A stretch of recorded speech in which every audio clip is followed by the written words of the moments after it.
জামাত ইসলাম তারা আজকে বিভিন্ন অভিযোগ তুলে দেশকে একটা অস্থিতিশীলতার দিকে নিয়ে যাওয়ার চেষ্টা করছে।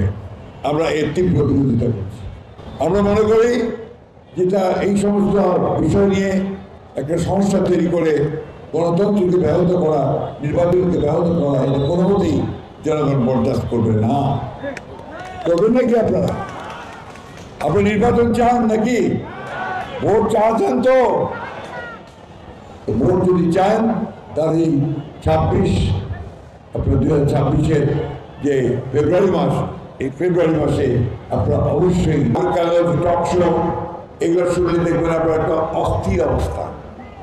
এই অস্থির অবস্থা সৃষ্টি করা হচ্ছে ইচ্ছে করেই।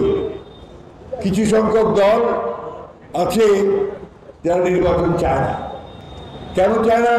যে তারা নির্বাচিত হতে পারবে না, ভোট পাবেনি। আমরা যেহেতু ভোট পাবে না, তাহলে যদি ভোট না করেই কিছুদিন চলা যায় তাহলে তো যথেষ্ট কাজ।